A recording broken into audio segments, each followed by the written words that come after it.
One second while we fix this up. Always a pain.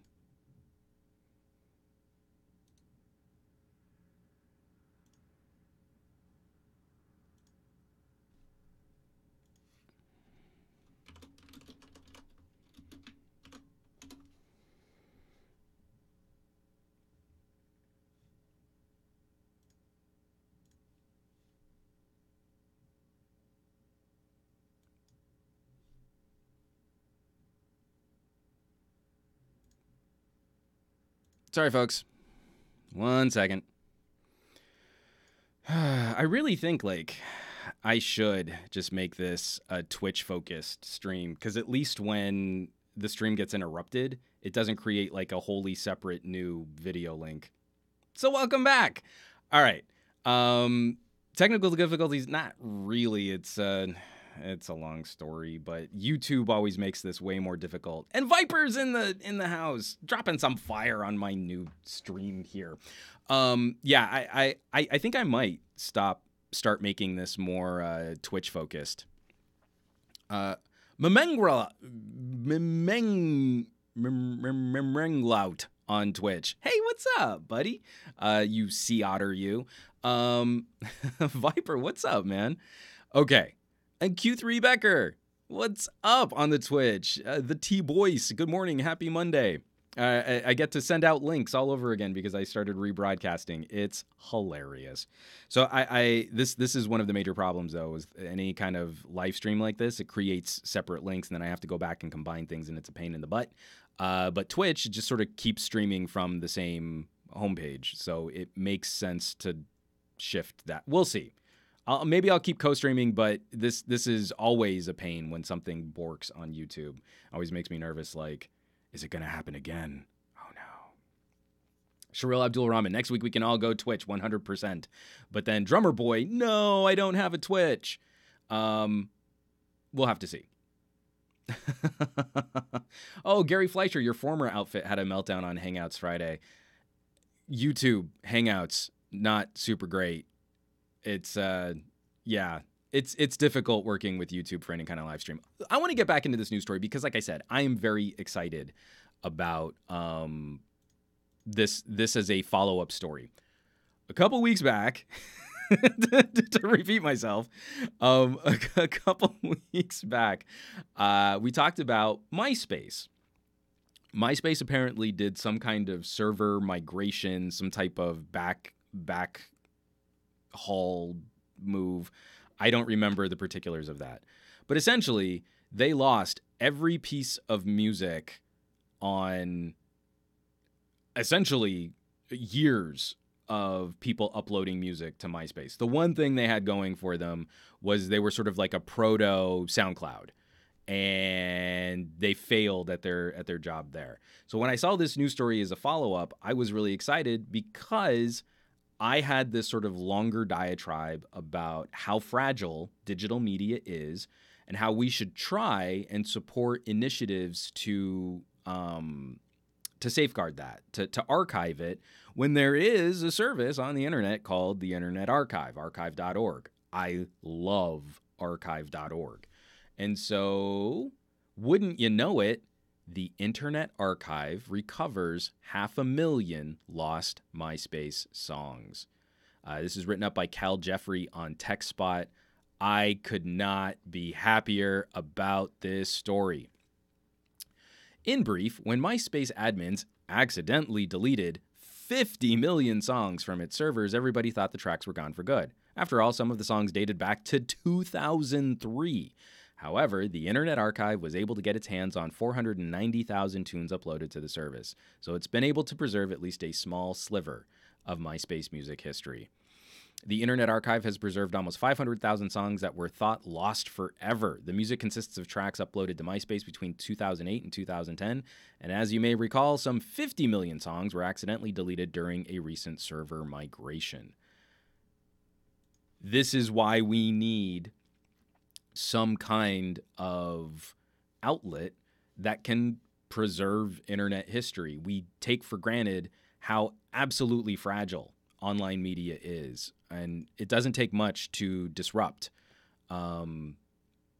what you post, the content you create. This is why I very much advocate that if you were trying to be an online content creator today, that you should not be trying to be popular on one service. I do not like this notion of putting all of your eggs into one basket so that you can be popular in that basket. Instead, I really think it behooves you to try and diversify. And this is a great example of that. Yes, it's only 1%. Someone else who wrote that. From Cheryl. Man, they only recovered 1%. Frowny face. But this to me is evidence of their mission working. If you were one of those people that they were able to recover some of your stuff and you didn't have it appropriately backed up somewhere else, that would be huge. That would be a joyous recovery. And that's not to say that we might not be able to find more. When I was producing my movie review show, and we started doing that in 2009, we took for granted how hard it would be to archive and to protect the show that we created. And we put it up on streaming services, and we thought, hey, that's good. And every streaming service that we were using basically failed. Like our big streaming service was Blip, and Blip went bye-bye, and so did our show. And now trying to recover that show off of hard drives has been difficult. Someone found a hard drive they had that had almost our entire run of the show, and they've been uploading it into to a cloud folder for me so that I can get it back.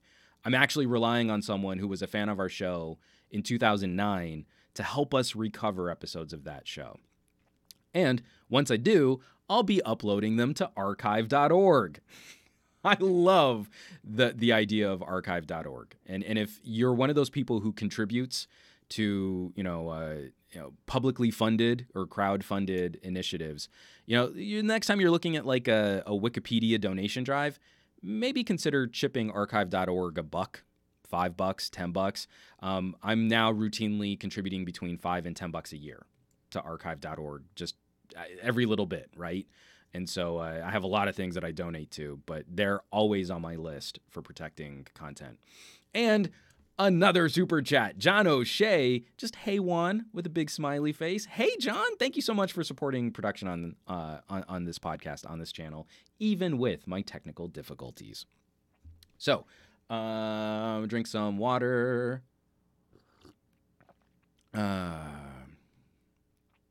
Let's see. From Abraham Artemis, long live the hard drive. Always keep backups. I have every single video I've produced for YouTube saved on my NAS. I don't keep all of my B-roll videos anymore. I used to keep everything, but then I went back and you're like, you know what? Some of these 1080p videos I shot at the beginning of my channel, not so good. I think I can get rid of those project files.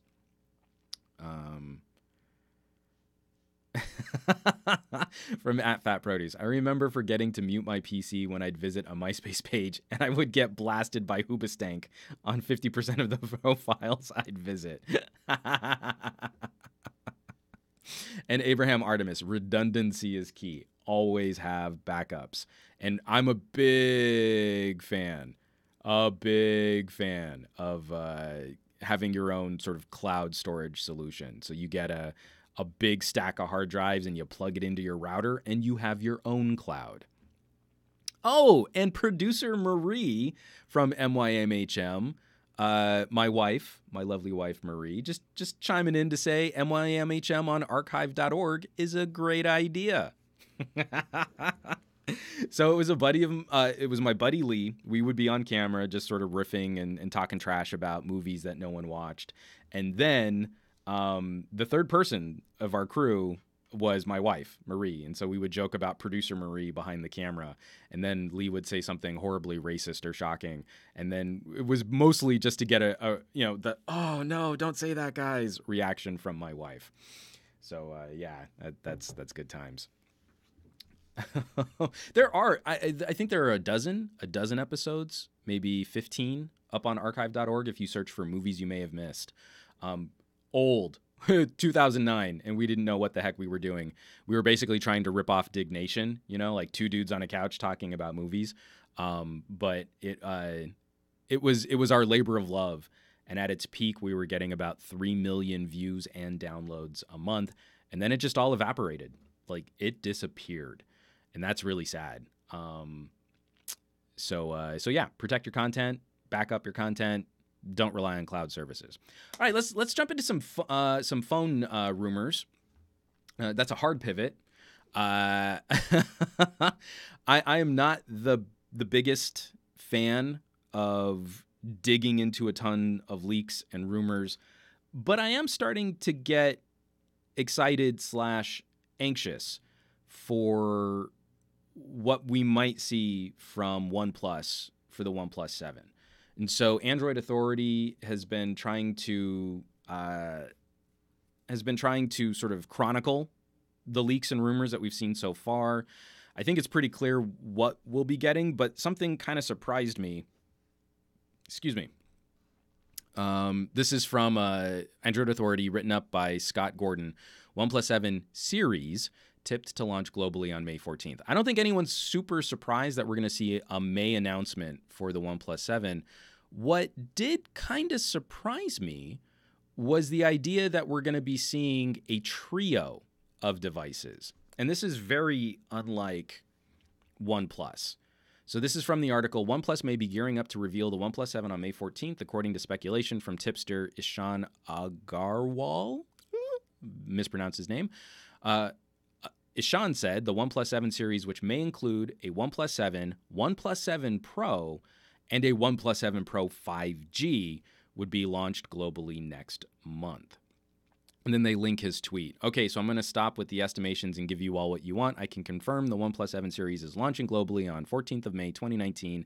Exactly 1 month left for OnePlus flagship killer to be revealed, according to earlier link, and that there's a hashtag Go Beyond Speed. Go Beyond Speed seems to be one of the marketing phrases for this phone, instead of flagship killer, which they abandoned that. What was the other? I'm full of Samsung information right now, so I keep saying do what you can't, but that's Samsung. But they had another it wasn't no compromises. What? I can't remember what it was. What is the OnePlus tagline? What is the their never settle, Farad Rahman. Thank you. Never settle. You're never settling on a OnePlus. So we've always seen tiers of OnePlus phones. You get your OnePlus, and then you can choose an option with more RAM and with more storage. We haven't seen different lines of OnePlus phones since the OnePlus X. This is what's making me anxious.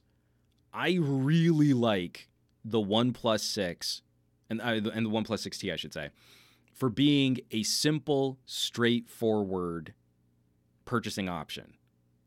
You don't jump through hoops. You don't try and do BOGOs. You don't try and do a trade-in, which Samsung will mess up. You don't have to mess with anything. They make a phone which is a great phone for around $550.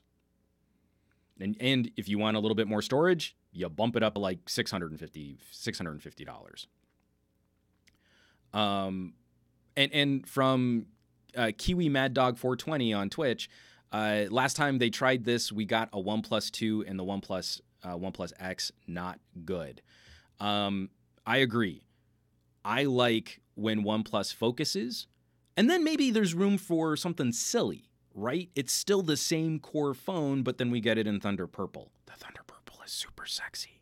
I actually like the Thunder Purple better than the McLaren edition, which is just another black phone. I know it's supposed to be fancier, and it is more expensive, but the Thunder Purple is just, to me, that was the desirable OnePlus from 2018. I am more concerned when OnePlus starts dividing their product lines. I can only hope that maybe it's something like the OnePlus 7 is really a OnePlus 6TS. The OnePlus 7 Pro is basically the hardware that Oppo has been doing, where they've got the pop-up selfie camera so that you can have an all-screen device. And then the OnePlus 7 Pro 5G is exactly the same, but with that 5G radio enabled. But I really want OnePlus to keep this simple. Tech Alter. I don't have this in the show notes, but Tech Alter. Check out. He recently did a video talking about the Nokia 9 and some of the challenges that Nokia has had. HMD has had in reviving this brand name. I completely agree with his assessment. And one of the things he points to is they have way too many phones out right now. OnePlus is on the pulse, amazing software updates, great performance. Their phones are always screamers for performance. And I think that's because they keep things simple. You're supporting 2 phones a year with very minor hardware differences. Bumping that up makes me very concerned. Now, maybe this is a solution so that we don't have a OnePlus 7 in May and then a OnePlus 7T in September. If that's the case, I'll feel a little bit better that we don't have this split launch where there's only a minor sort of spec adjustment in the second half of the year. I'd be fine with OnePlus walking away from that. But I really want to see companies focus and streamline, not add more products. Like Samsung strategy, making me very nervous. We're getting 4 Galaxy S10s. We could be getting 3 Galaxy Notes. We're probably going to get 2 Galaxy Folds. And that's at like $800 plus, let alone all of the A series. And what was I think they just abandoned the J or the M series. That's way too many phones. Way too many phones. I want to see them getting back. I want to see all manufacturers really focusing on what can we do really well and execute that to the best of their ability. OnePlus was the company I held up as that example. No matter when you buy, you get the one best phone that they're making at that time. I really like that. That's simple to understand. That's easy to get to. So I hope OnePlus has a good plan for a multiple device strategy, because that hasn't been their strong suit in the past. We got some more people in the live chat. Steve DeRoche in the live chat. I made fun of your name on the last stream at the very beginning. I actually typed out DeRoche because I always mispronounce your name. Kyle Ruggles. The Nitpicker, Demir, is in the live chat. Everybody say hey to Demir. Another great channel. You should be following him along with LFA and the other people we've been talking about, and Tech Alter, and some great content on the YouTubes that you can spread out and get some other opinions from just the mega channels that all seem to agree on the same things, and they're almost always wrong. James Vincent, OnePlus always had the right idea, one phone at a time, not 4 like Sammy. I want them to keep that. All right. Drummer Boy, to be honest, I love OnePlus. The only flaws I don't like is no jack and no expandable storage. I've kind of gotten over no expandable storage. It's one of those, it's a bummer, but as long as I've got around 128 gig of storage space, it's not a deal breaker. Oh, by the way, if you're watching this today, if you need an SD card, Amazon is blowing out their old stock of SanDisk Extreme and SanDisk Ultra. So I just ordered a 128 gigabyte micro SD card for $20. And it's one of the faster ones. It's not the Super Mega Extreme Pro, but I think you can get that one for 60 or maybe 70. I can't remember. I didn't need that because it's just going to go into a phone. But yeah, 128 that you can pop in there. If your phone does still have an SD card slot, do it, and it's a pretty fast card. But, I've been shooting a lot on my Nokia 9, and when you shoot, you get stupid big JPEGs and really big RAW files, and I'm about half full on this, even with my 4K video. So for how aggressively I shoot for my camera coverage, it's okay. That's manageable. It's not like we're in the dark days of 32 gig built-in storage.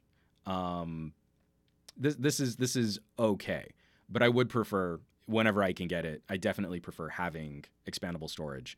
The headphone jack is a lot harder to deal with, so I basically just go Bluetooth on my OnePluses, and I hate that that's the solution. But I do have a review, and this one's public, so even if you're not a subscriber to the Patreon, you can see my review. This is the FIO BTR3, and this is a hi-fi Bluetooth DAC that can also be plugged directly into a USB port, so you can go cabled or wireless, and it supports aptX HD and LDAC. This is not as nice as having a super awesome premium audiophile DAC built into your phone, but it's a pretty good compromise if you already own nice headphones and you don't want to have to go with Bluetooth headphones for everything. BTR3, it's great. I think you can get them for like $70. Okay.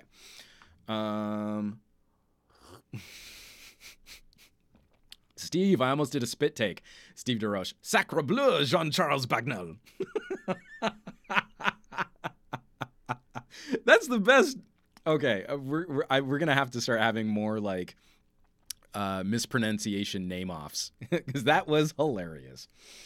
Okay, a quick political story. Oh, we're doing great on time. I only have 2 news stories left.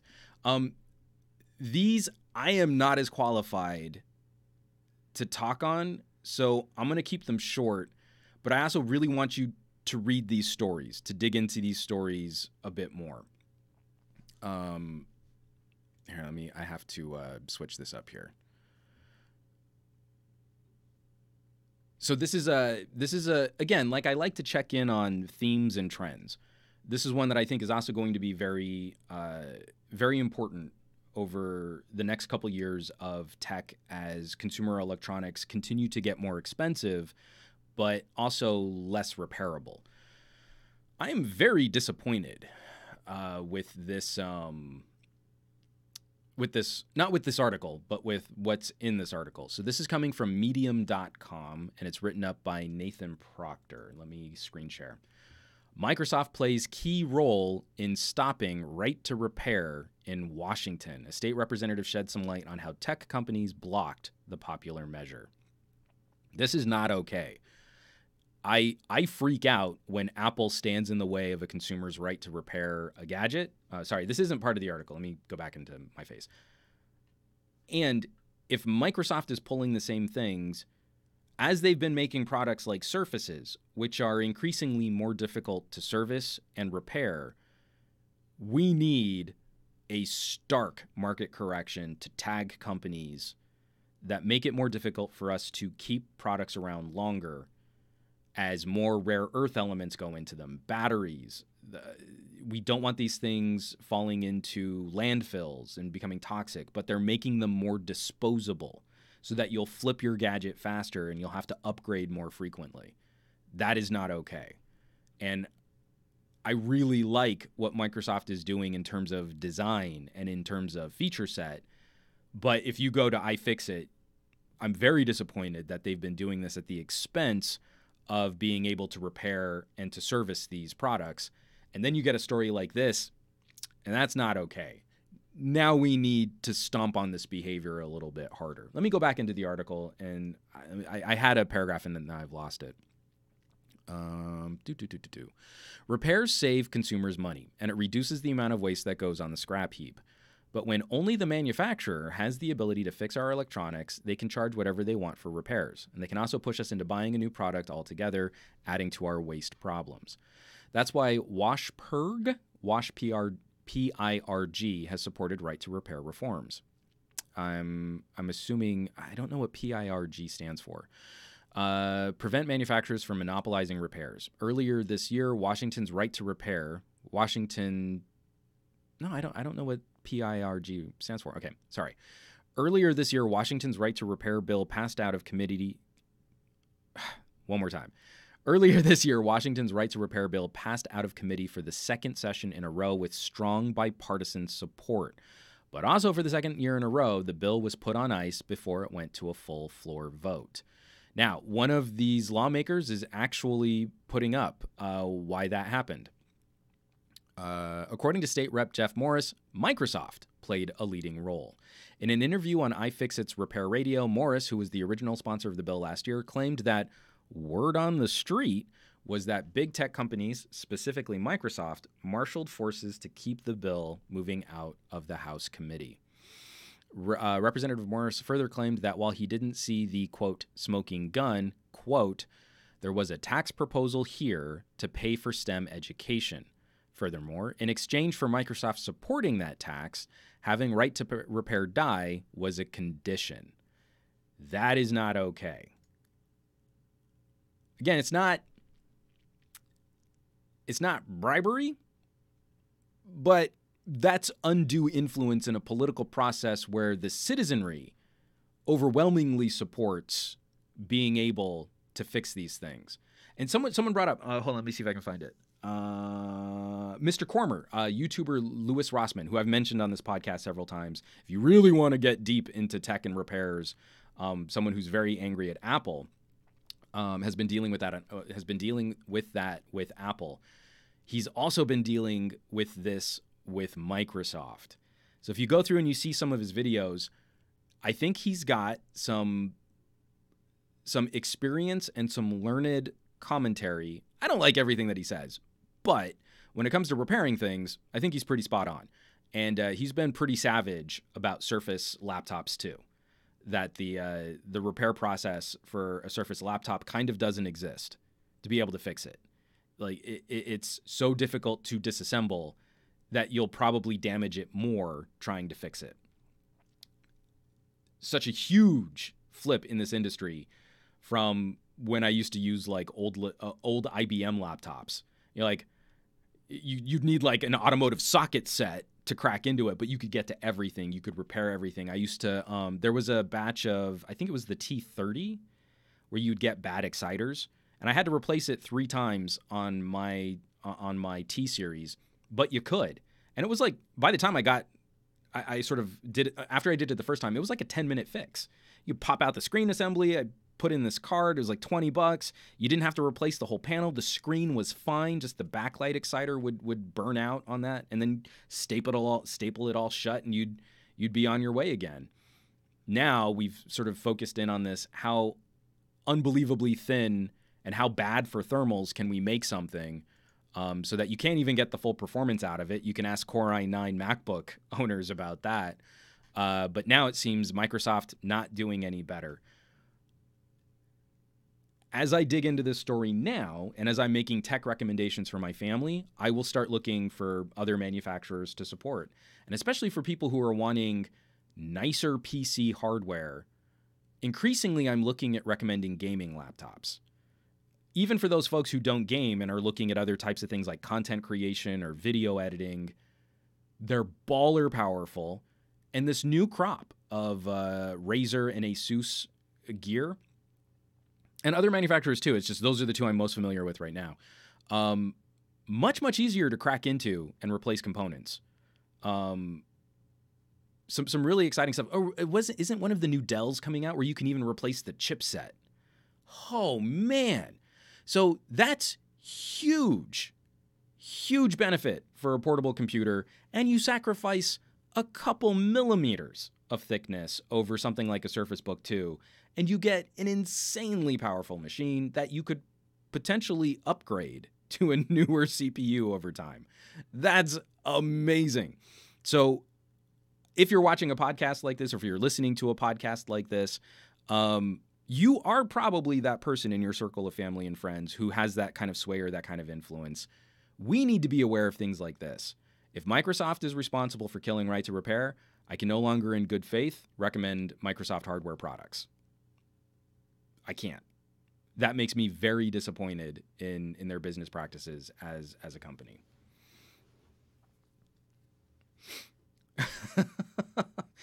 Kyle Ruggles. But, people like their gadgets like they like their women. Thin and pretty and glued shut. Is that what you're saying? JK-ish.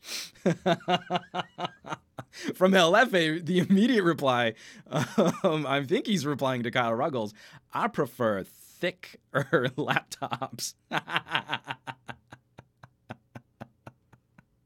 Again, I feel like, different strokes for different folks. And you do you. You be into what you do.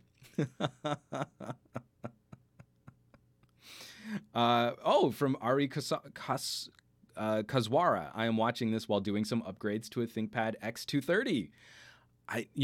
for some of the struggles and challenges I've had with Lenovo as a company, man, there's still something about a ThinkPad. There's still something about a ThinkPad.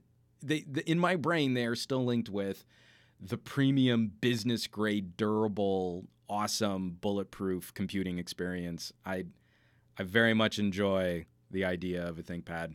All right, one last story here, and then we can kind of focus back in on more phone news. Now, this one, again, I'm not super qualified to talk about security. I really need to, if people have suggestions for folks that are doing good commentary in security, I really want to have a sit-down interview about some consumer challenges, tracking your information, how to separate yourself from services that you might not want, watching your every move on your phone, and then also security settings. Like I want to do some conversations and some interview stuff with that. So if there's someone you know that is tackling that conversation well, let me know. But this one, it's concerning because it seems to be validating some of our fears about an always observed, always watched technological consumer state. So this is coming out of the New York Times. Let me go back into screen share. And the title of the article, this is written up by Alex Welsh, the New York Times. Tracking phones, Google is a dragnet for the police. The tech giant records people's locations worldwide. Now investigators are using it to find suspects and witnesses near crimes, running the risk of snaring the innocent. When detectives in a Phoenix suburb arrested a warehouse worker in a murder investigation last December, they credited a new technique with breaking open the case after other leads went cold. The police told the suspect, Jorge Molina, they had data tracking his phone to the site where a man was shot 9 months earlier. They had made the discovery after obtaining a search warrant that required Google to provide information on all devices it recorded near the killing, potentially capturing the whereabouts of anyone in the area. Investigators also had other circumstantial evidence, including security video, someone firing a gun from a white Honda Civic, the same model that Mr. Molina owned, though they could not see the license plate or attacker. But after he spent nearly a week in jail, the case against Mr. Molina fell apart as investigators learned new information and released him. Last month, the police arrested another man, his mother's ex-boyfriend, who had sometimes used Mr. Molina's car. This is a very well-researched examination of how law enforcement can work with Google to get this kind of information. Philosophically, I really don't have problems with law enforcement starting to tap technology for investigating crimes. What I do have a problem with is the way that we go through this process is still fairly antiquated, and I don't feel our legal system, our attorneys, and our judges have caught up to the visceral speed of technological adoption and the impacts it can have on personal privacy. Like, we're still having debates about, can law enforcement unlock your phone? You know, if you're concerned about that, never use biometric security, because that's the part of the debate. You know, if you can hold your phone up to someone's face and it unlocks, or if you have a Samsung, they can hold your phone up to a picture of your face and it unlocks. That's not as protected as having a strong password. Police cannot compel you to divulge a password, but, you know, they can get your fingerprint. So when we look at stories like this, I really do like this idea of being able to investigate crime based on location tracking data. What I have a huge problem with, the warrant was so broad that they were able to get tracking data for a location. They weren't investigating an individual. They threw a huge net to try and ensnare anyone that was driving through this location. I feel that's backwards. But I also understand we don't have a good legal vernacular for dealing with this yet. We don't have up-to-date guidelines for how law enforcement should be using this stuff. And when we start electing new representatives in state government and in the federal government increasingly. They need to be more savvy about this stuff because we need to have these debates and we need to have these conversations. I feel like you shouldn't be allowed to just monitor everybody under a warrant and then pick out a suspect based on some of that data. I understand some of the law enforcement arguments for, well, this is what helped us, break the case. But then an innocent man spent a week in jail for them to figure out someone had borrowed his car. We're getting to a point where that's almost like the problem with sort of a pre-crime argument. You were able to lock him up on circumstantial evidence that didn't really directly tie to him. That's not justice. That's not what justice should look like. So I'm trying to play this sensitive, but what I would really hope that you folks do is go through and read through this article. And again, these are the kind of conversations we need to be having with our family and friends.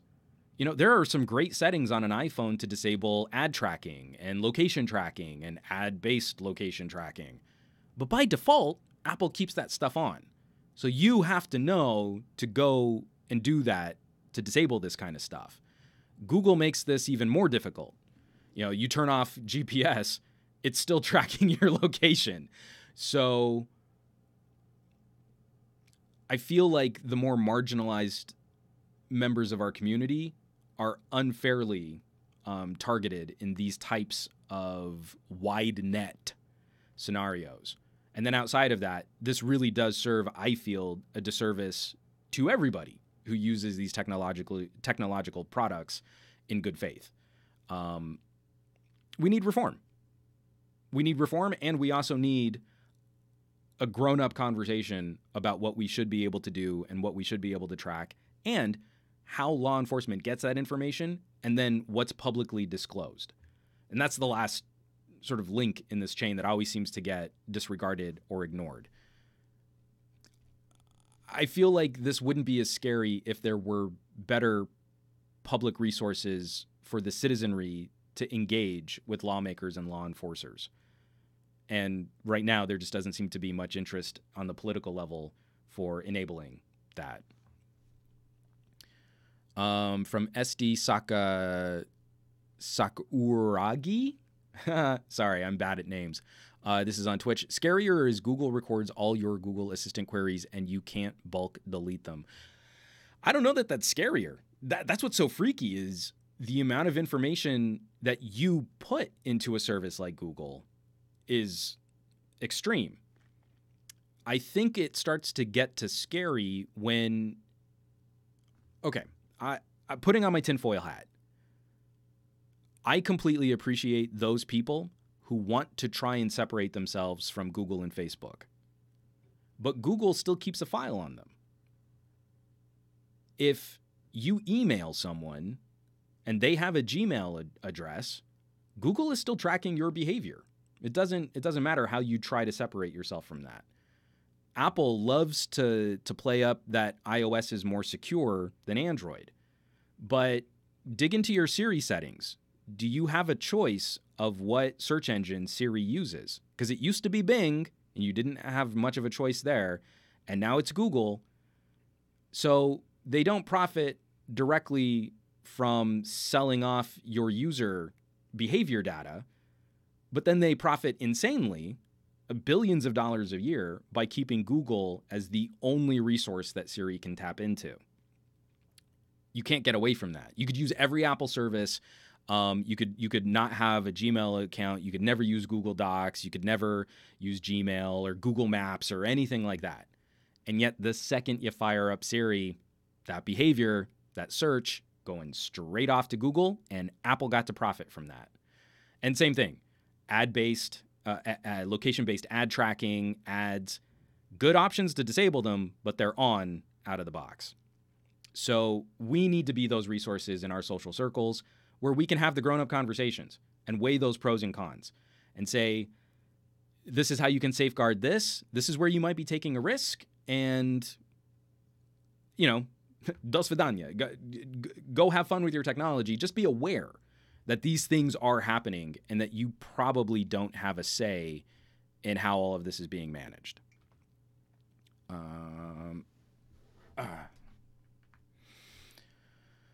Let's see. From Julian Rafael Hassan Roden. That's a beautiful name, dude. Coming from someone who used to have, like, you know, the real Castilian Spanish last name. Good looking out, man. Especially for that being your YouTube handle. I stopped using Facebook entirely. I know Google is in my life for good. I have written a script for it. I don't know when I'm going to get to it, but I am doing sort of an experiment on pulling myself into different services rather than putting all my eggs in one basket. And sadly, you kind of keep running into a giant mega corporate umbrella where I don't know that this is really better than Google, but at least I'm partialing out some information that I think is more specific for some platforms. From James Vincent, I allow Google complete access to my data, but I use most of a lot of their services. And there is a fair argument to be made for convenience, as long as you are a well-informed and savvy consumer. And I feel like that's what we're really letting people down on, is they get the convenience part of the argument, but they aren't being led into what the reality of the back end of all of this information tracking might look like. And some people might say that's FUD, fear, uncertainty, doubt. But I feel like if your business model can't sustain consumers really knowing what you do with that data, then maybe your business model doesn't deserve to stick around. From Peter, Google is creepy, but I've heard Chinese phones report back to the Chinese. So Peter, in China, there are very rigid protocols for online services that China implements. Again, I ask this on every time that we talk about Chinese phones, but someone please link me if something has been discovered. But I haven't seen evidence to suggest that, say you use a Huawei phone in Europe, that information is, as a matter of course, being sent to the Chinese government. Lots of problems with personal identifying information being sent to Chinese servers. So that could be one person making the argument that the Chinese government knows what you're doing. But then we've also seen some recent changes. Huawei has a subsidiary based in Ireland that they're moving most of their consumer cloud services to European servers. And I think that that's a market correction, an important market correction to point out. So the security should be getting better if those servers are tasked with operating under EU guidelines. That could be great. And there's even less chance that information is being improperly stored on a foreign server. That kind of stuff I feel like would be a step in the right direction. So what do we want to do, folks? I'm going to take just a quick sip and kind of scan through some more of these comments and stuff. But do we want to? Are you folks feeling a conversation on the Galaxy Fold? Do we want to get to the LG G8 and the drama around that? What are you thinking? I'm gonna drink some water while I also point out that LFA tech reviews. LFA, some of the best headphone reviews and earbud reviews that you can watch on the internet. LFA just followed me on Twitch. He's a savvy dude. He knows what's up.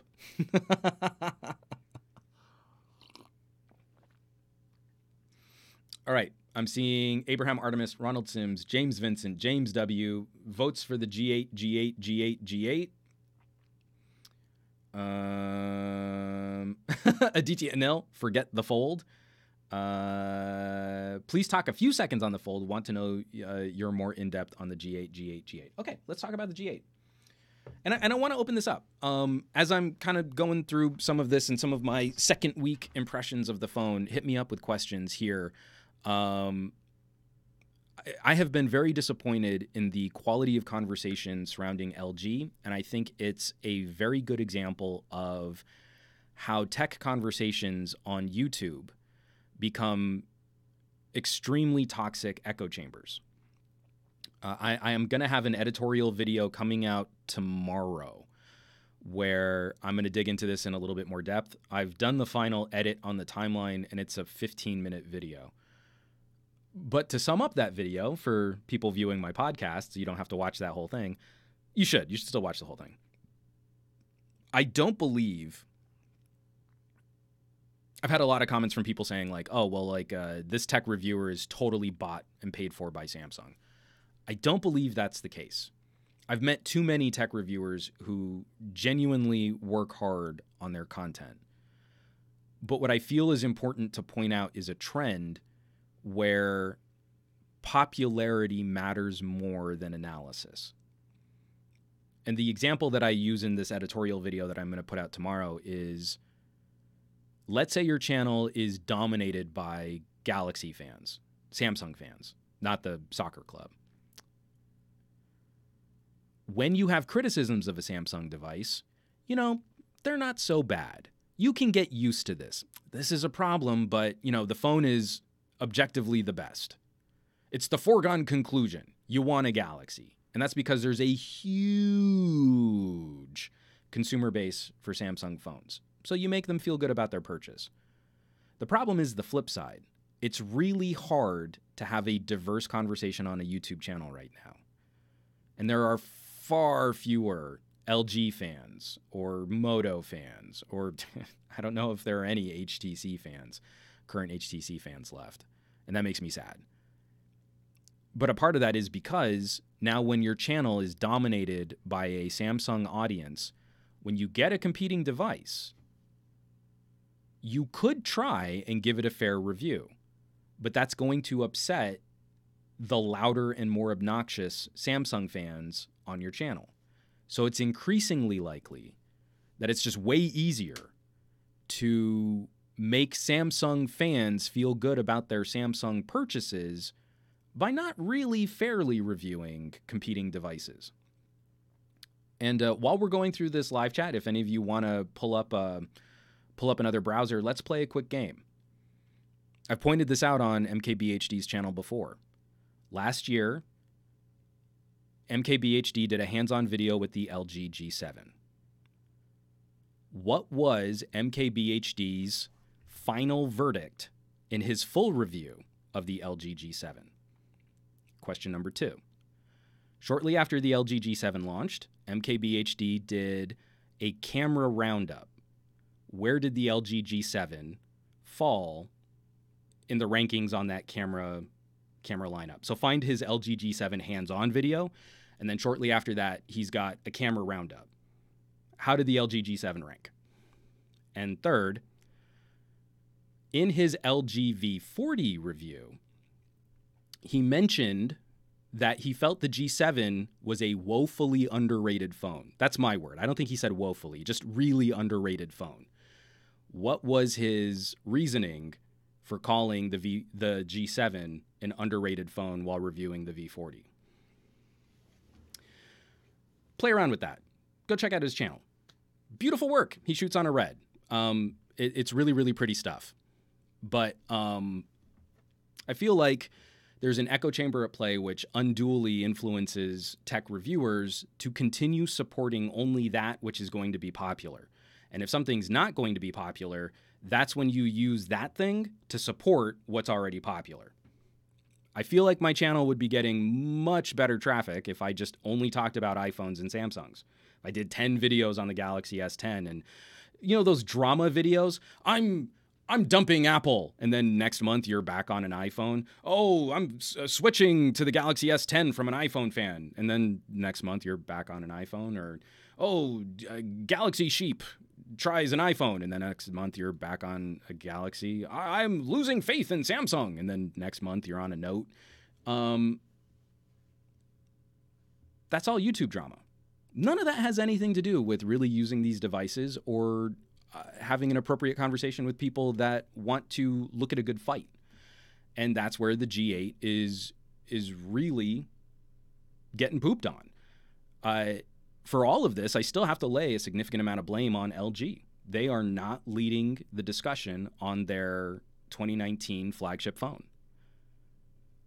You can't rely on YouTubers to make up that difference when you have to know YouTubers are going to use your product as the whipping boy so that they can claim another phone is the foregone conclusion.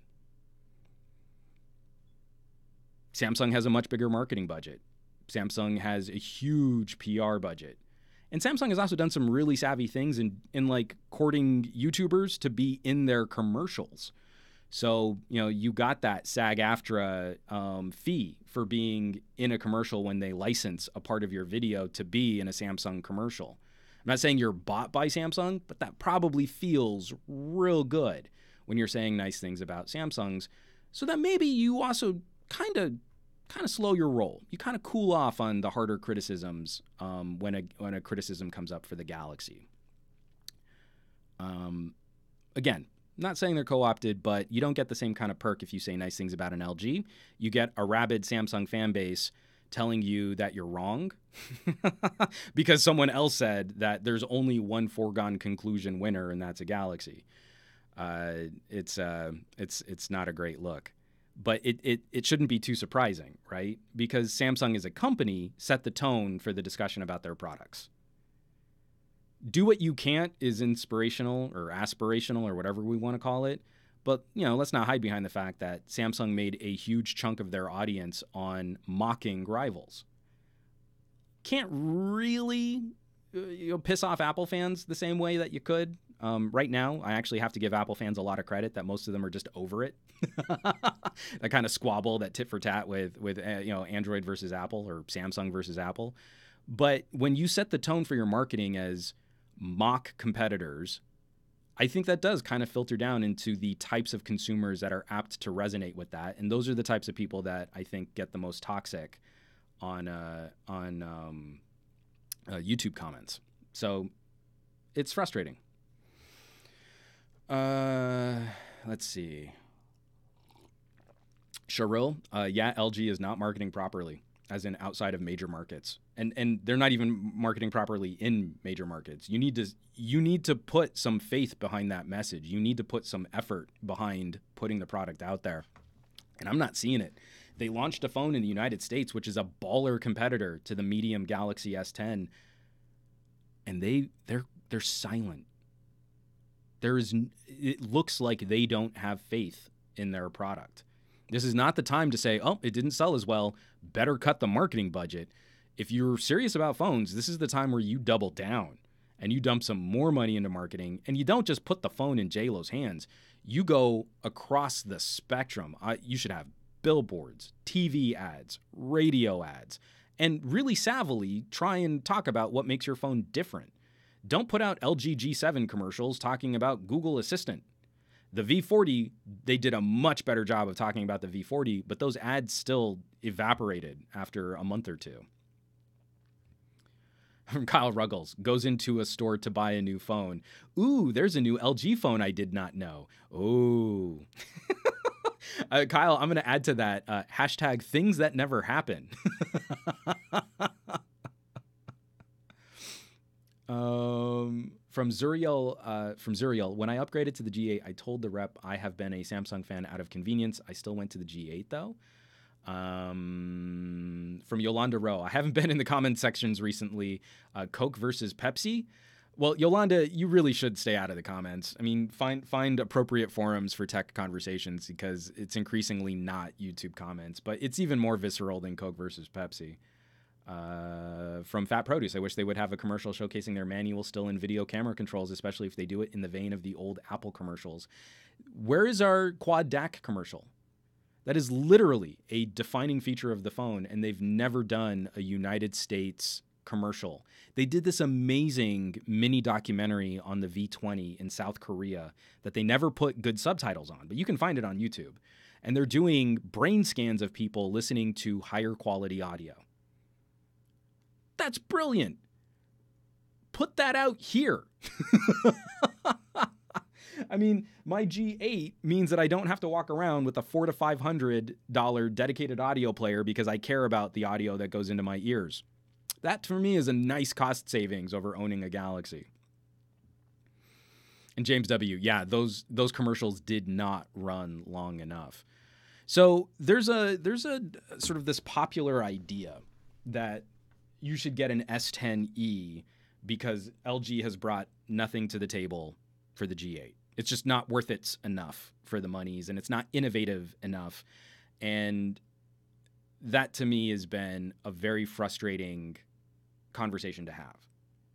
And I've been having to have this conversation over and over and over and over again in comments. And I wrote an editorial about it, but I'm giving up, just pointing a link to an editorial that no one's going to read because it's like 1,000 words long. And instead I'll do a 15-minute video just to shut people up here. But this is a phone that's focused on different things than a Galaxy. It's just got different stuff in it. But to say like, oh, well, they could only compete if it were cheaper than a OnePlus is silly. There is so much more stuff in here than you'll get with a OnePlus. That is not the right comparison.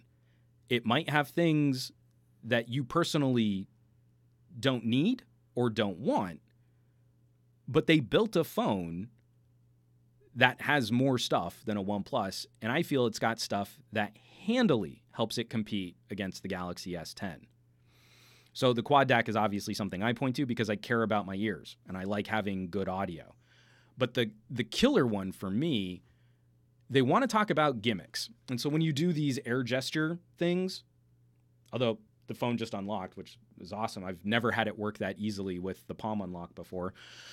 That's a gimmick. They want to make fun of air gestures not working like they think they should. And that's totally fair. Air gestures are silly. But Samsung put Face Unlock in the Galaxy S10 series. And they put in a Face Unlock that can be fooled by a picture of your face. And we've seen someone actually posted they could trick the Face Unlock by they could trick their sibling's phone with Samsung Face Unlock. How is that not a gimmick? A Face Unlock, which is completely not secure, is not a gimmick on a Samsung. But air gestures, oh, well, we can't handle a gimmick like that. That's a waste. Don't buy an LG. They've got air gestures, and those are silly gimmicks. Except for the fact that air gestures mean you've got real Face Unlock, real secure Face Unlock, and Face Unlock that works near Apple grade. And that's high praise.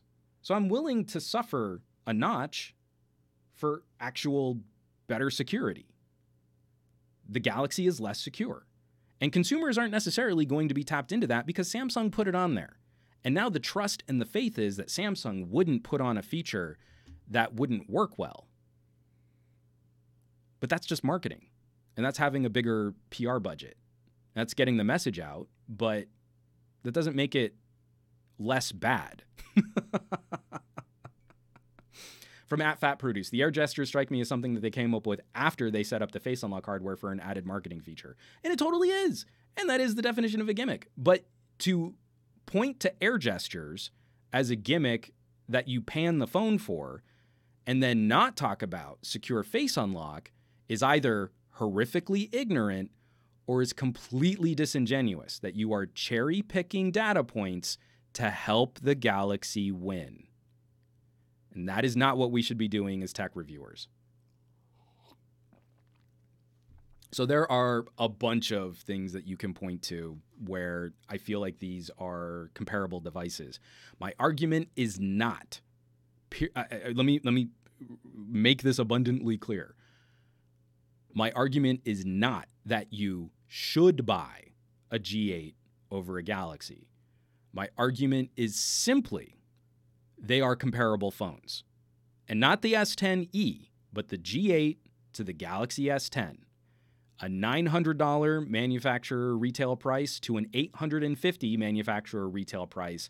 And I think LG deserves the price that I think they've earned the price that they've put this at. So that's the gig.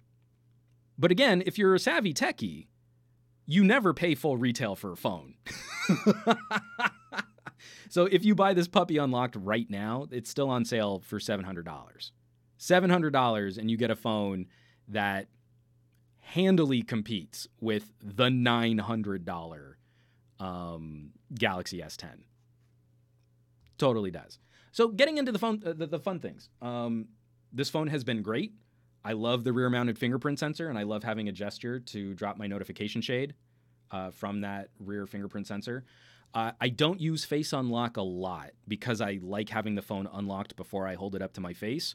but it has been handy. There have been a few times where I just sort of put my face up in front of the phone and it's open and I'm into the phone. So I even like that better than Apple's implementation for Face ID.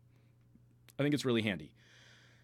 I have the script written. Like I mentioned, I have the script written for the headphone and the speaker review.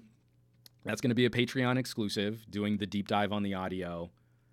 I am consistently impressed that the quad DAC from the V20 still outperforms new Galaxies today, and that LG has continued to improve it. So the numbers and the graphs and the charts that I'm seeing out of the LG G8 are another order of magnitude better than the V40, which was a small step over the V30, which was an improvement over the V20. I mean, LG is only competing with themselves. And not only are they only competing with themselves, they're besting themselves. So that deserves so much praise if you care about good audio. Yeah, it's good times. It's real good times. The camera has been terrific. Again, a lot of the improvements that we saw from the V40 have been maximized here. The increased size for the image sensor has a dedicated night mode. Let me see if I can actually... I don't think I'll be able to show it very well here on camera, but I've shared other photos of it. So when you go into the night mode, it's called Night View on an LG. That right there. It's the one minor addition to a pixel-style low-light photography mode that everyone should be doing.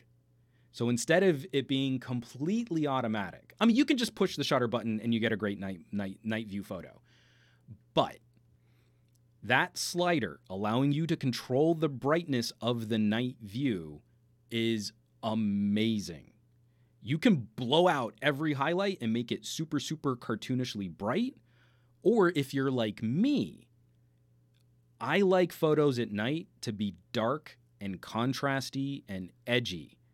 But with this new night mode, or night view, you dial it all the way back to super dark, and then it still goes through the same image processing that it would for an HDR shot to minimize noise.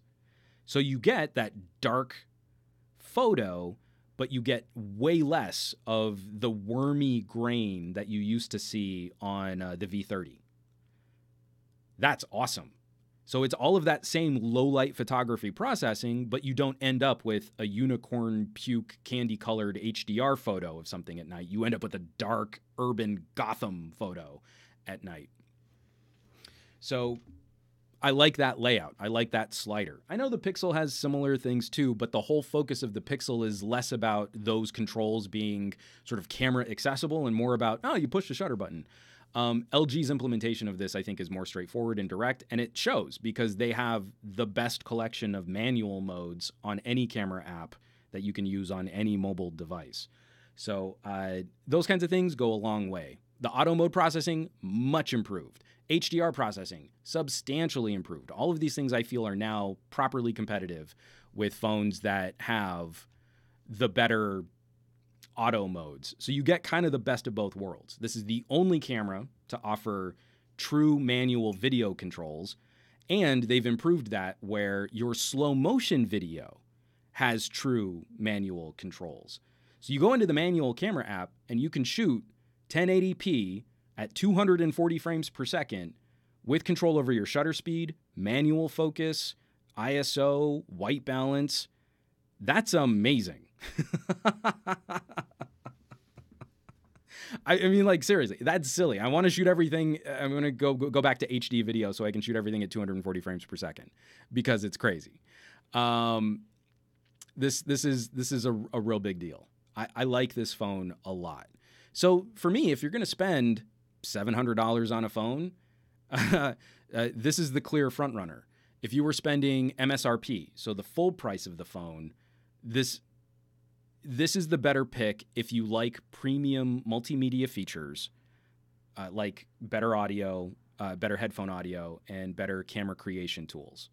I think Samsung still wins for better software support, but if software is really your thing, you should be looking at a OnePlus or you should be looking at a Pixel. I'm hoping Nokia can keep up with their schedule because that'll probably be better. But this is the jam.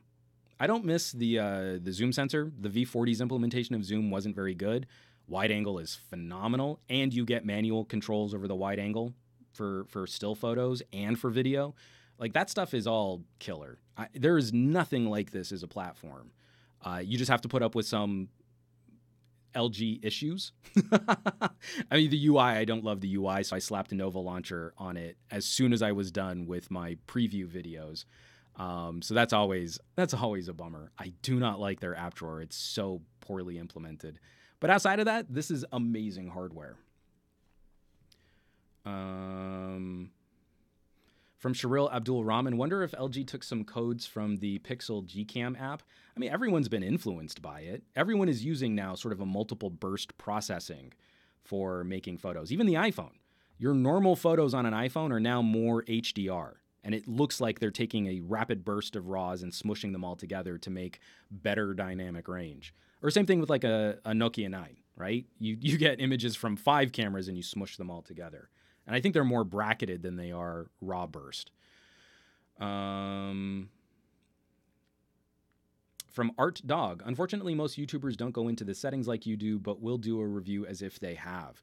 And that's been really disappointing because I think it's been pretty clear who just read the press release and who actually used the phone.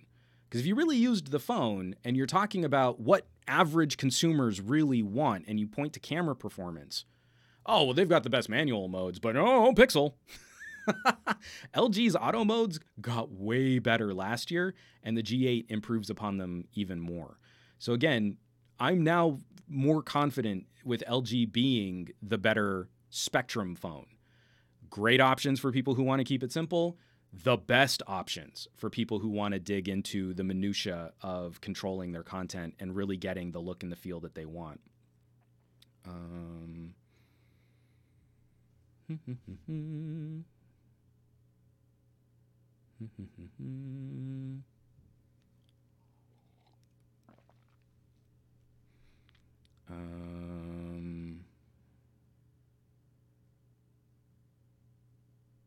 Lots of comments here. Sorry, I'm trying to scroll through. This is terrible podcasting. I do apologize. From Tech Leathercraft, totally annoyed S10 dropped manual controls in video mode. Not only annoyed about the S10, I'm very frustrated that Samsung cut those modes out of the Note 9. That would have been a major selling point to me if I had gone with the Note last year, is having some manual video controls. They're not nearly as good as what LG provides. But then I'd have a $1,000 phone that removed features from the camera app. And that's not okay. I am not okay with that. From Sharil, have you checked out the Xperia phones, Xperia 10? I've got them on the list. I don't know when I'll be able to circle back to them. I really want to use an Xperia. I still keep going back to my XZ2 compact, XZ1 compact, and it's such a baller little phone. But I'm pretty packed on review stuff right now. Let's see. From Stephen Lynch, people forget it's great for recording audio in a live environment. I'd take this over the best video quality. So in my camera video, I did like a little first look camera video. I took it over a freeway overpass on a super windy day, and the mics pick me up really well. It's noisy. I'm over a freeway overpass, but the mic singled me out. And you can control things like how much rumble there is in your audio. You can hit it with a low cut filter. You can put a limiter on it so you don't clip. It's phenomenal. If you're trying to make things and you care about your viewers' ears, you need to be using an LG. That's the only correct answer. Being able to plug a mic in and control levels and set a limiter and a low cut filter is it's better than my standalone camera for controlling audio, and it's a phone. It's awesome. Oh, Michael Sudith with a super chat kicking in. Thank you so much for supporting for supporting the podcast and for supporting the channel. So, my rambling diatribe notwithstanding, are there any other questions? Last week or 2 weeks ago, we had a lot of questions about V40 stuff. How are you folks feeling? Is there anything you want to know about the G8 before we spend a little time talking about the Galaxy Fold and some of the new videos that have come out on that? They're all sort of first looks and hands-ons, and people calling them reviews, and they're not reviews. So, what are some of these questions, or also, or the people that seem to disagree with me? What are some of your concerns if you're looking at something that's not Galaxy? And we can have a quick chat about that if you guys are into that. Richie Rich Tube HDMI output is on the LG G8, and I have in one of my preview videos, I'm playing games on it, connected to my TV, and I was rocking Oddworld on a wired controller through my hub, and it worked great. So I'm hoping that Google has a good desktop mode for Android Q and that we eventually get it on the LG. We know whenever that Android Q update comes out, it'll take LG a while to push it to this phone. James Vincent, okay, your fave, G8 or V40? Gotta side G8. Improvements to the headphone jack, improvements to photo and video processing, improvements to video modes. The faster chipset isn't a huge deal in daily use, but it does outperform the V40. And I've been getting better battery life. So the V40 was solid for me for battery life, running a little lean into the nighttime, but the G8's been doing better. Art Dog, is the quad DAC improved from prior phones? Yes. I'll have a full audio review, and you'll see the charts and graphs. It is better. And surprisingly better in a couple very important metrics. From Jonky, I effing hate that all USB-C phones don't come with HDMI out. Agreed. What's your favorite LG quad DAC? It's the one on the G8 now, man. This thing is beautiful. I didn't get too hung up on the Meridian tuning versus the B&O tuning. If there are differences, they're very slight to my ears. And I might not be the best one to comment on some of the finer differences between those two styles of tuning. But the thing I like about the Meridian style of quad DAC is that the volume stepping is smaller in the mid-range. So when you get an LG and you enable hi-fi mode, you get 75 volume steps. And this is critical because this is a phone that can properly drive high-end studio monitor headphones. So if you're not careful with that amp, you click a couple times too many, you can get a surprising shock of loudness with how powerful this amp is. So the B&O tuning was actually a bit fatter in the mid-range. With every volume click, the steps were a little bit larger. But the Meridian tuning seems to be a little bit smaller. So where I'm listening at a comfortable level on a V30 around volume step 30, I need to bump that up to volume step 35 on a V40 or on a G8. I actually like that as a safety mechanism. I like having finer controls in the mids where my ears are most comfortable listening to audio, making it less likely that I'm just going to get a rude shock because I'm trying everything I can to protect my hearing these days. Dustin Halter, which KZ headphones should I get for my G8? Listen mostly to heavy metal, rock music, and YouTube vids. Honestly, I tell everybody, if you're trying to get into some of these new uber cheap multi-driver earbuds, depending on what your budget is, I'd honestly start with something cheap. Go with the KZ ES4. $20, dual driver, big, fat, rumbly, bassy, juicy sound, and see what you like from there.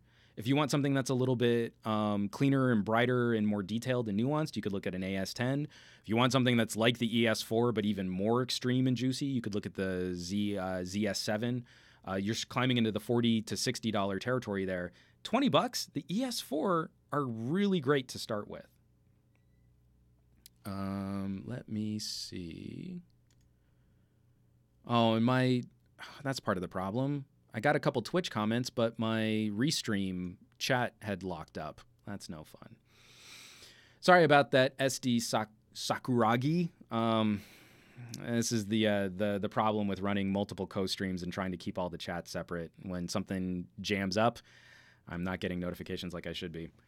From Hector Scarano. Juan, on my G8, when I try to deselect swipe to unlock under Face ID, it also affects the swipe to unlock feature for Hand ID. It seems to be a bug in the software. There are a couple issues like that I think need to be cleaned up with updates. That's why I kind of don't rely on things like that, because I typically don't like swipe to unlocks. It's one of my big gripes with the iPhone. So I agree with you. That does need to be fixed.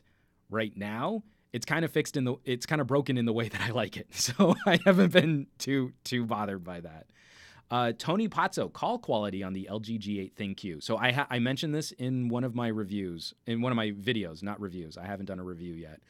I don't know. I think it's in the audio video.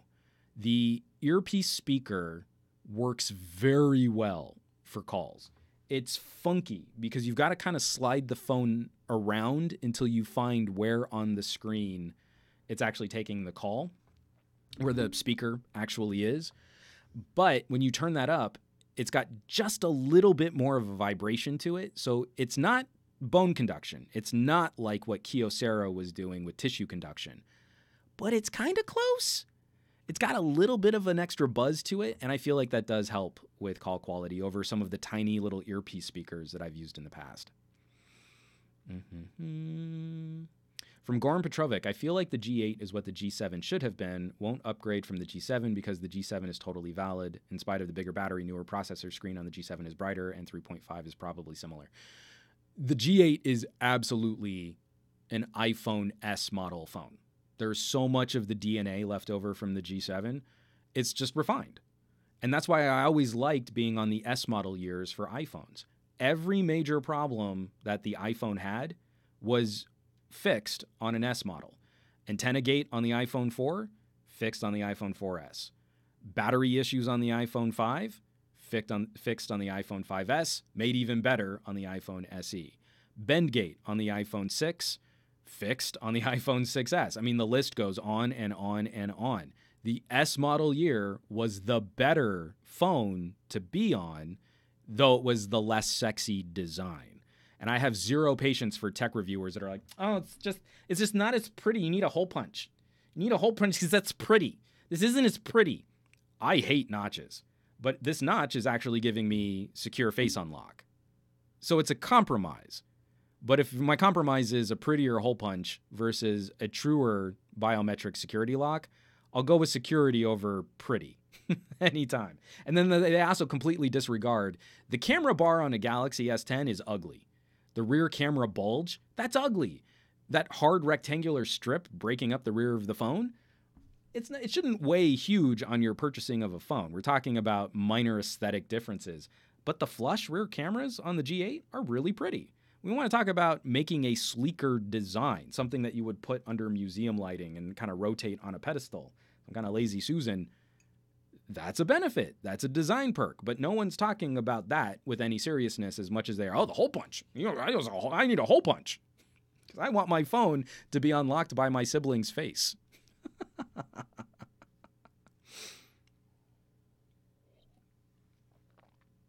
All right, let's see. Sakaguri, is the G8 5G compatible? No. I believe LG's first foray will be on the V50. So if you're looking for a 5G future-proofed phone, I would sit out all of the Galaxies and the LGs and wait until the proper 5G versions are out again. From Moomin74, is the G8 more durable than any previous iterations?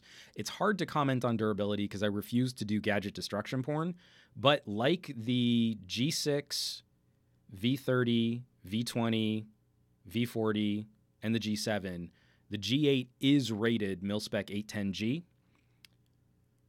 I feel like that's also another clarification point because the phone is a glass and metal sandwich.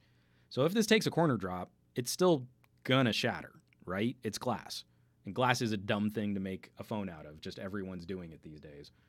But that 810G drop and shock resistance rating should hopefully mean that when this thing does get damaged, that the internals are more survivable. So one of the things I'm pointing to, like I've got a Galaxy Note 5 that's dead. I've got a Galaxy S6, the battery puffed. Got a Galaxy Active, that's dead. And I can't revive them. What we hope is when this phone takes damage, you are able to get the information off of it or to continue using it through more severe damage. That's what that drop in shock rating is for. Not that it'll stay pretty, but that hopefully it will continue to be operable so that you can migrate your information if your phone takes a bad beat. It's also IP68, but like a Samsung, we don't know if it's more or less durable than a Samsung because Samsung has never rated their normal Galaxies for drop and shock. They've only rated the actives. So if you got a Galaxy Active, it was mil-spec 810G.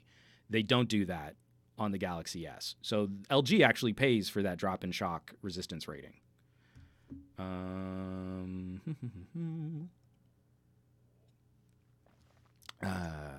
Marvin C., those flush rear cameras a la Honor 8. It's so pretty. I mean, I know that the Nokia 9 is kind of bug-eyed. Like, you know, if you've got some phobias, this could be triggering. But the fact that they're flush and that they're seamless, it is really pretty. I don't care how much you really look at the back of your phone, but if we're talking about aesthetics from sort of a distance, from sort of a design standpoint, it's really nice. It's really pretty. Sherelle Abdul Rahman, what's the biggest headphone you managed to drive with the G8 as in power? I can never remember how to measure how powerful a headphone is. Look for the resistance rating or the impedance. And the quad DAC is rated up to 600 ohms. Most consumer grade headphones are somewhere between 10 to 30 ohms of electrical resistance. The beefiest headphones I have are somewhere around 100. And with 100 ohm headphones, I can't really listen past volume setting 40 on my LGs. That is already too loud for how I listen to my music. From Obsessive Progressive 2310, your opinion? I had a V10 and it was a tank. Do you prefer that design or the V20 over the glass phones? So I've already held it up once, and I'm going to hold it up in conjunction with this. Note 4, one of the best phones ever made. Hands down, bar none, period. Metal edges, grippy back. Beautiful. More phones should be made like that. If I had to take my pick, I would take the V10 design over the V20. The V20, even though it was metal, had sort of a soft coat finish to it that I thought was very slippery. So I ended up still using a case on my V20, where my V10 has never been in a case. I only just keep I keep replacing screen protectors on it. And I wish more manufacturers were doing things like stainless steel rails. The sides of this phone are stainless steel. And I have unintentionally tested the durability of these side rails on multiple occasions without this phone being in a case, and it has no mark on it. It's pristine on the sides. It's beautiful. If I could get the V10 form factor with the G8 internals, I would be the happiest man ever, because this phone is an absolute monster, and I wish we still made stuff like this. Not in a special rugged work job site construction version of a phone, just as the main consumer facing version of a phone. I want more phones like the V10. It's awesome. Let's see what other kind of questions.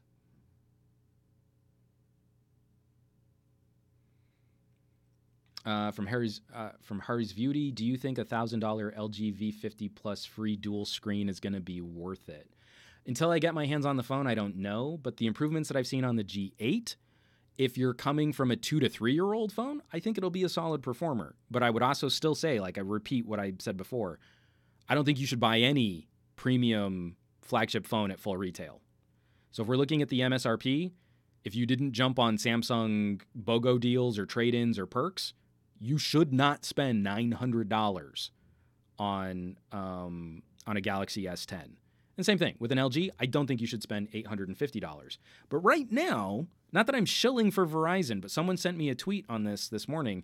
If you were shopping an LG G8 on Verizon, right now your monthly bill would be cheaper for an LG G8 than a Galaxy S9. You will pay more per month for a Galaxy S9 on Verizon than you will the LG G8. And that's just silly. Don't do that. Get the better phone.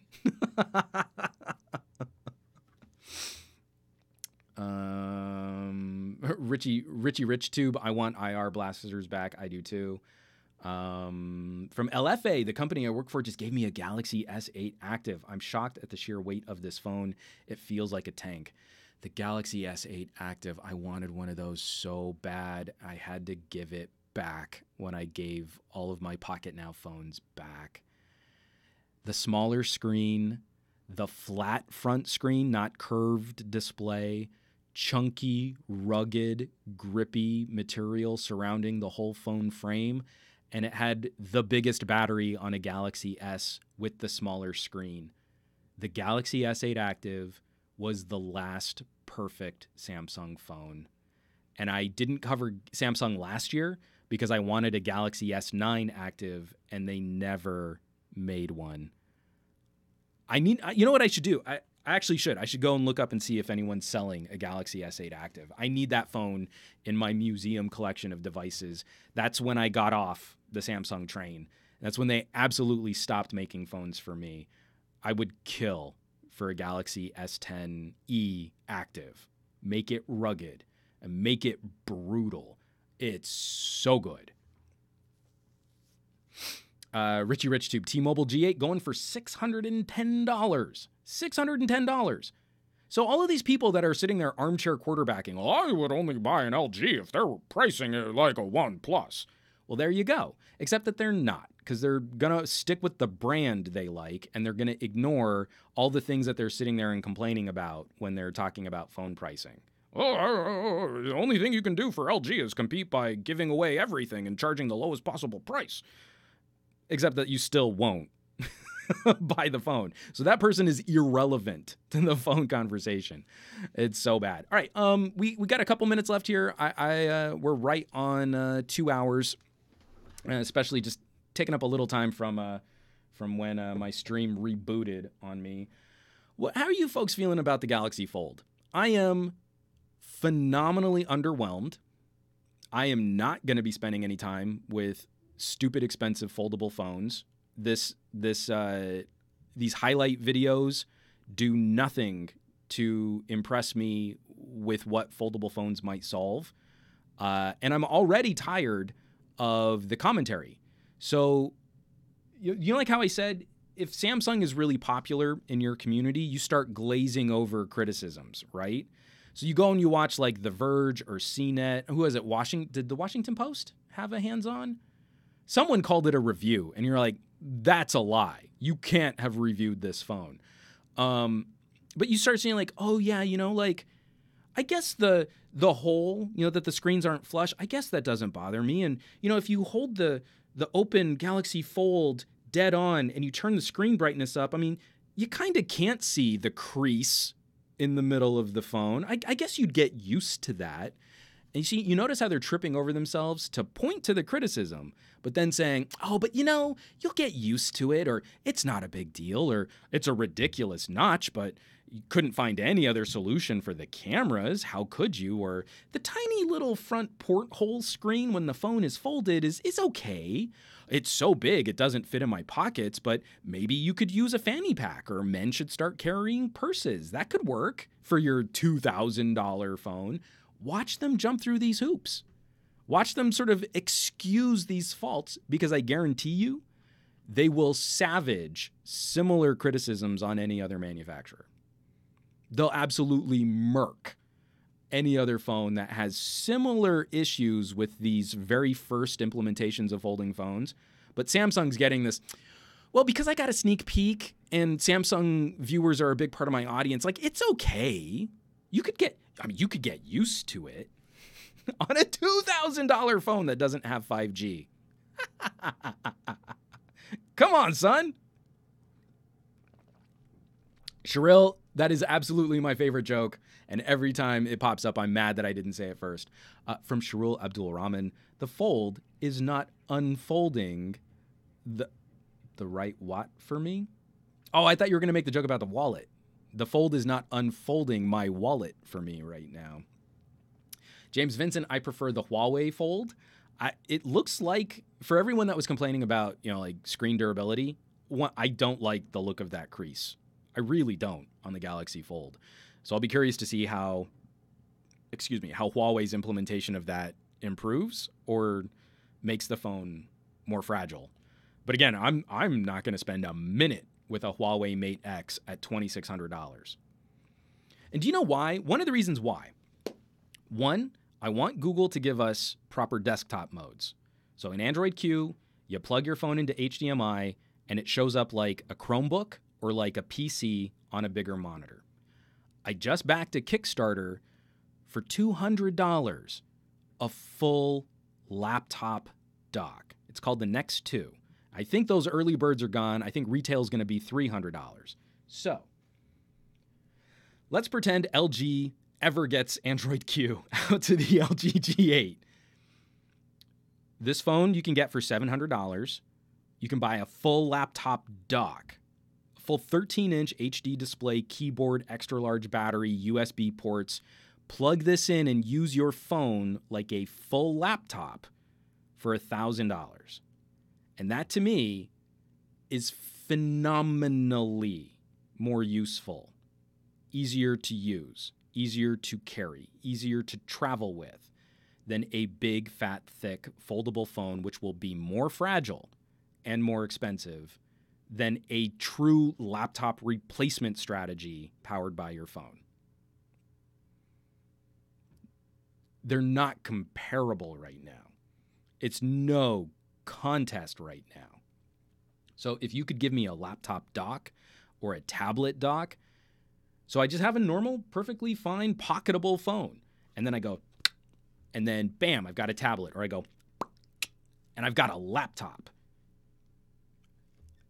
Fixes every problem I have with foldable phones and will be significantly cheaper than having this folding tech, which to me still hasn't proven that it provides any significant benefit for using this stuff on the road. It makes the device harder to manage. You need to pay more attention to it. It requires more software manipulation. One of the things I think that is very telling is no one has showed what happens when you use an app on the front of a Galaxy Fold and it doesn't have that continuity support. So you open your tablet, you open it up to tablet mode, I think it's going to pillar box. So you don't get any great benefit for having this extra screen real estate unless you're using a handful of apps that support this thing. And Samsung has to be the one, because this isn't Google software, Samsung has to be the one to manipulate apps to work with this. It's like the old days when we could split screen. Remember, you get like I think it was Galaxy, was it Galaxy S or Galaxy Note 4? Was it the Note 3 or the Note 4? You could go into split view mode, but you only had like 5 apps that you could do split screen on. And LG was worse.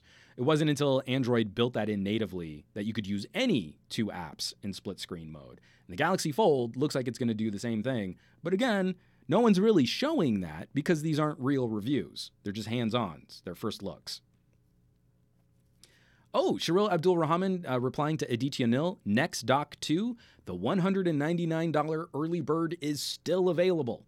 So if you're a major nerd like me, you can jump on that Next 2 and use your phone to power a laptop grade experience. According to the Next 2 manufacturer, it's already compatible with DeX, and it's already compatible with Honor and Huawei desktop modes.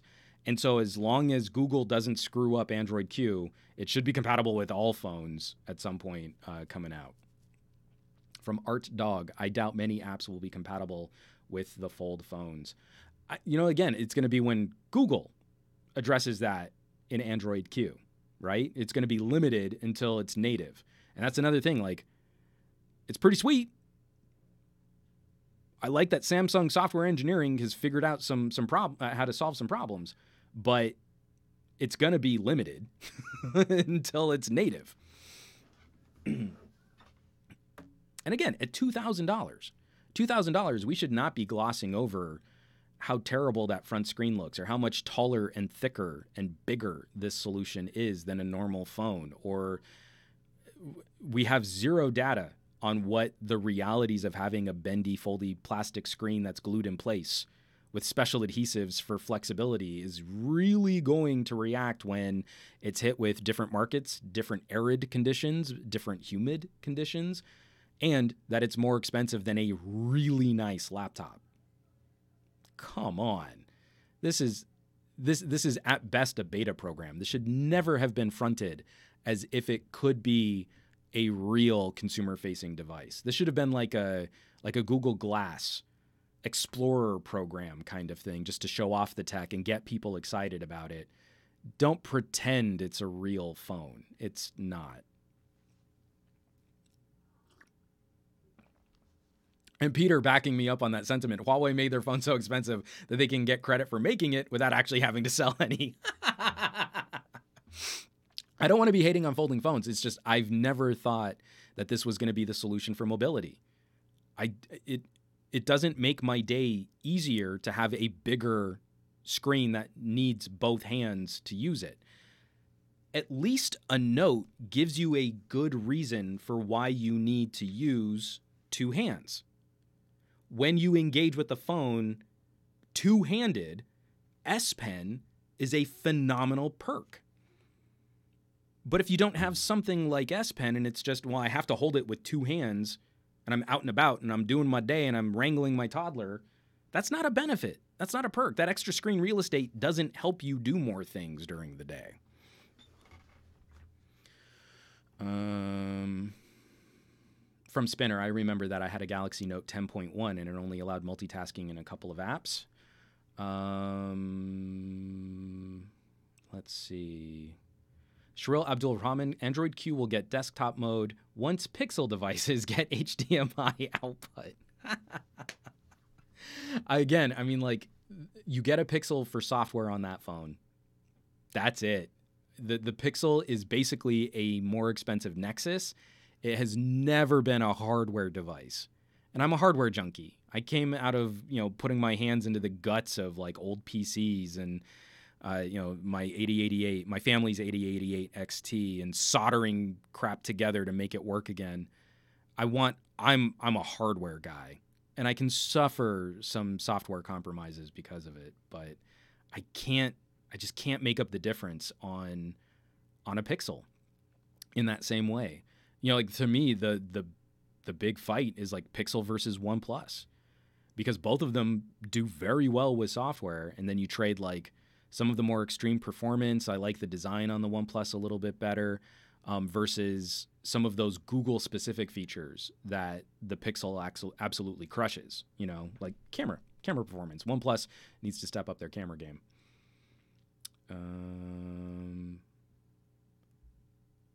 Let's see. I think it's your Versatile. What about Xiaomi's foldable concept?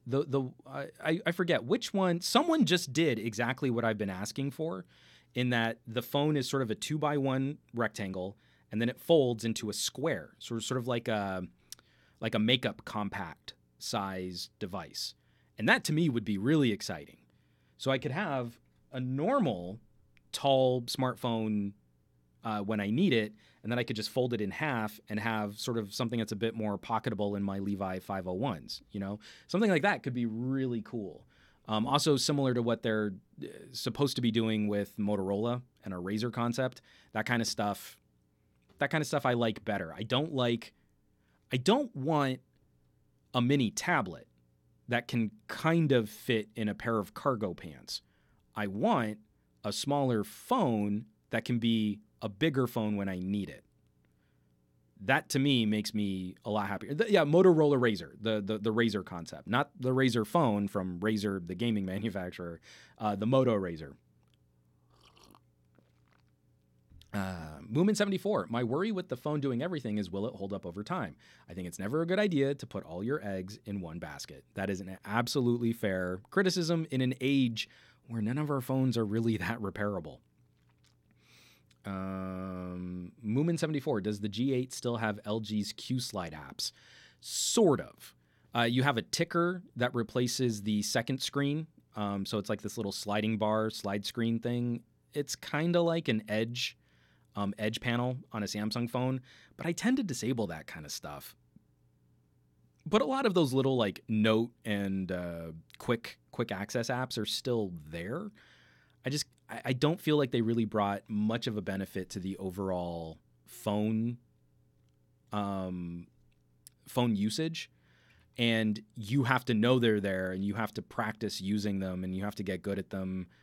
And then if you switch to another phone, they're different, So like what I used to have with QSlide and some of those dockable services on a Flex are totally different than what we got on like a G6.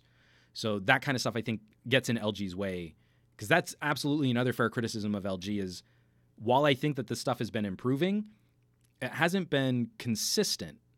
So there will be these hard interruptions where a service changes or a feature changes in a way which is very unfamiliar. I think we saw that a lot, like when we were sort of G5 era, where they're trying to make the Friends thing happen, and the G5 was not a great phone. But when they made those adjustments, they also did things like, oh, well, we're just going to go with an Asian style launcher, so you don't get an app drawer.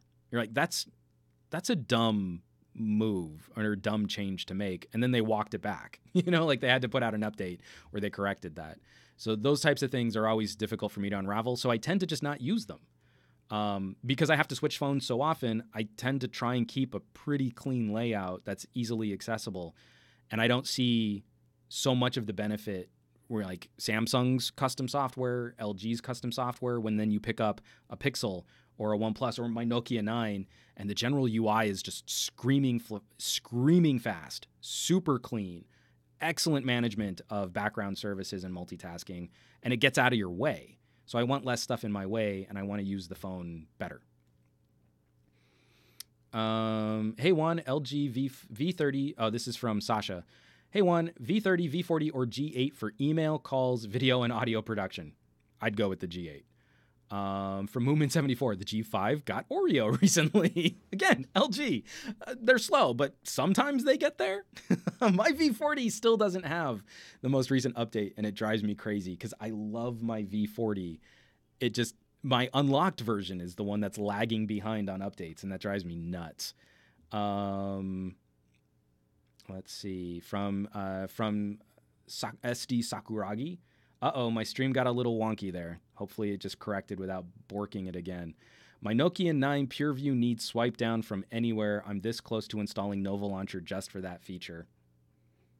Nova Launcher. Swipe down. Gestures. They're so good. Again, because I run an almost stock layout, but I use Nova Launcher just for that swipe gesture. Our phones are so skinny.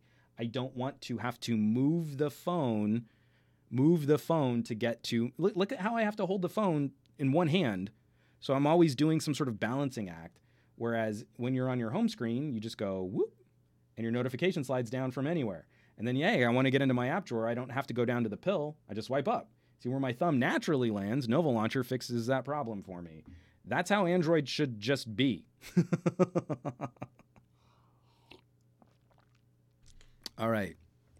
From Tony Pazzo, I can't wait to see Jerry Riggs everything Ben test on the Galaxy Fold.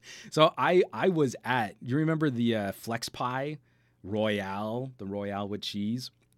So I had just finished my hands-on. I didn't get to shoot it because I was all by myself and I couldn't shoot and use the phone at the same time. But it's on one of my vlogs. If you go to the CES vlogs, I did go hands-on with that. Just as I was finishing it, Zach rolled up.